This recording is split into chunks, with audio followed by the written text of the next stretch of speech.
All right. Well, let's talk about the Daytona 500 just finished, by the way. So very excited about that. But Mace, you were a Thunderbird. Or is it like a Marine, once a Thunderbird, always a Thunderbird? Or they do say that, yeah. They do. So you're former? I was. Former. Yeah. Former. Okay. So the Thunderbirds have done back-to-back weekends, and I'm glad you're on because I wanted to ask a lot of questions. Yeah. And I've got video that we can review. First, starting with the Super Bowl, there was there's a video from like a roof with a light gun. And maybe you can tell me what that means, because I don't know. We've never been fancy enough. I've done quite a few NASCAR flyovers, but never fancy enough for this.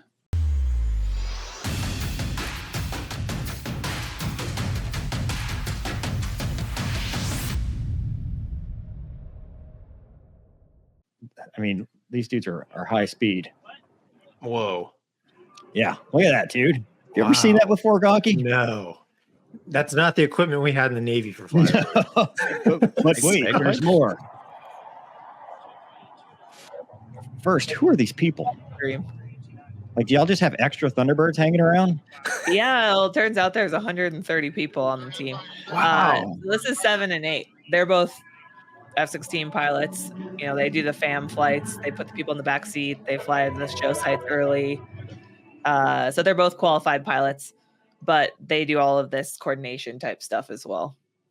And they're on the roof of the stadium. Is this where we're at? Okay. What's this guy right here? That's the flight doc usually does that job. That's what we call shine.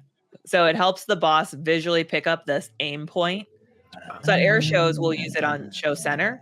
Like even over water shows, they'll put the light gun out on a boat. Triple A. You'd think a giant stadium would be easy to see, but at that low graze angle coming in, 500 to 1,000 feet with the strip between them and the stadium, it's actually really hard to line up on.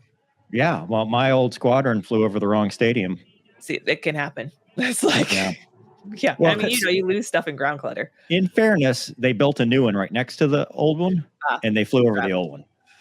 So all the people in the back bleachers were like, "Oh yeah, that's a good flyover." They were on time.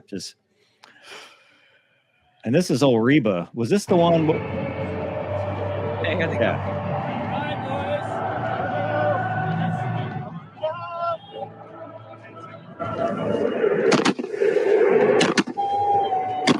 So were they late? I believe that. So if you can't hear it in this video because the jet noise drowns it out, and whoever's filming, I don't know what happens there. They got very excited. So Reba did the home of the Brave and then the Brave, and she carried it out. But the B in Brave the first time is when all the fireworks went off. And then the second Brave, which is what they're aiming for timing wise, the jets were right overhead. So I think that was on time. It's not standard to have the Brave twice. I think they did that to deconflict from the fireworks.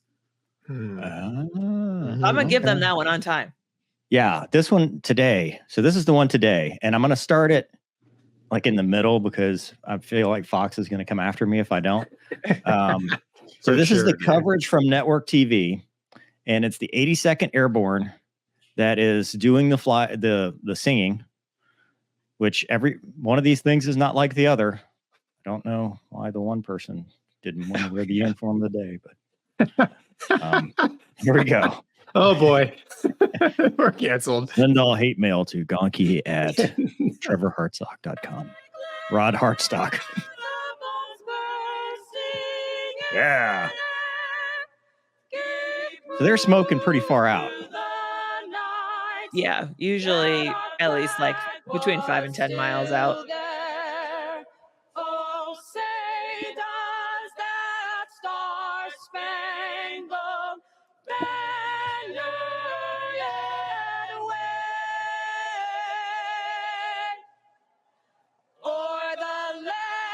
Too long.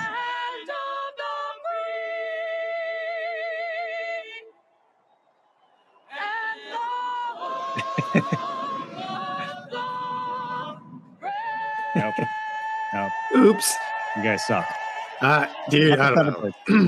It's these people. You didn't have to sing it like that. Sing it like a normal person. I'm definitely curious what happened there between the practice that they did and the pauses we just heard.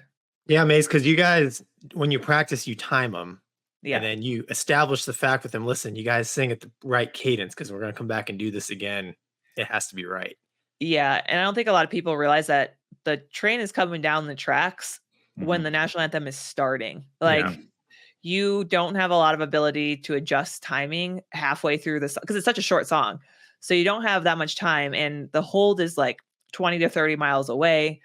The jets are coming in at 400 knots. You got to have time to get the formation joined up and get the smoke on. And we did several big profile or high profile flyovers when I was on the team. My first show season actually mirrored this. My first event ever was the Super Bowl. And then a week later, we did Daytona. And then right after that, we did the Captain Marvel premiere flyover in LA. Oh, wow. And so I was just like, this is what it's like to be a Thunderbird. This is pretty epic. And then next, we're in like Minot. So everyone who's on their second year was like, do not get used to this. This is not what you normally get to do. Because those experiences are just really cool. But we had ones where it was like on time, shack, which means you nailed it. Yeah. We had other ones where it was like, boss, pull it back. You're 5 seconds early. And we're like approaching the track as that's happening because something had shifted in the timing. And the boss will say, a little power back. But if he like ripped his throttle back, the formation would just be like, pfft. So you can't correct a lot. No. Being the only guy here who has not flown the Viper, I imagine the airplane has a timing system in it, right? Yep. Mm-hmm. Was it customary for everybody to have the timing set up in their jet to back up the boss or not? It was, okay. Especially number 4, since he's the slot pilot, because he's looking forward and he can actually glance down at it. Once you're on the wing and you're into formation, you can't look at it anymore. The Viper's just so twitchy that you're like, every ounce of you is focused on trying to stay in position. And you're like, please let me be in formation when we pass over that split second. Would it show any care or anything in the HUD as far as like, ahead of schedule, behind schedule? Yeah, the problem is that the TOT shifts, right? Because we have the TOT set, or like, okay, the jets are going to be overhead at what time did the race start today? 4 p.m. Right. Like 4 p.m. on the dot, the jets should be overhead if everything's on time. And so they push to make that.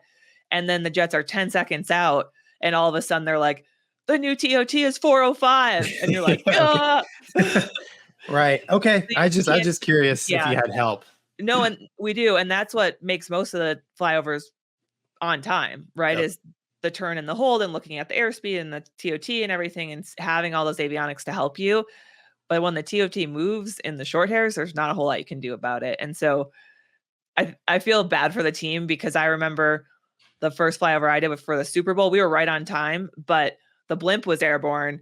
And we made this right turn afterwards. And I was far left wing and I was brand new to the team. And I got hubcapped a little bit. Not a ton. I mean, you probably find a video of it. To me, I was just like, and the blimp followed on TV, like zoomed in on the Delta making this epic turn. And it was like starting to get dark and we're lit up. And it looked so cool. And then there's me, number 6, like, boop. And I'm like, no. And so all night I got to go to the Super Bowl and like be in the suites and be on the field when the confetti was falling. And I just kept thinking about how I was out of position on national television in front of 100 million people. So it sucks when it ruins like a once in a lifetime experience for you. Nobody but other fighter pilots noticed. Trust me. No, I know.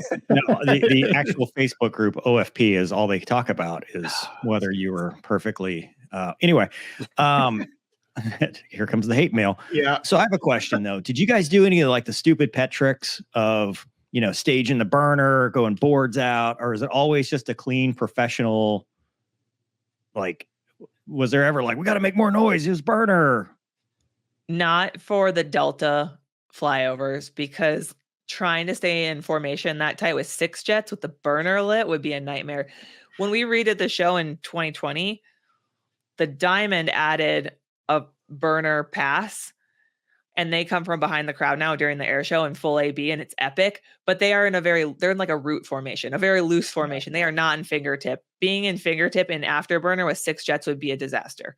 Dude, the burners just light at different times, and Oh, I know. Gonky knows too. You have a story. Mr. Recommend No Burner. Hey, I was just trying to save the formation, dude. Don't make me get us fired on live.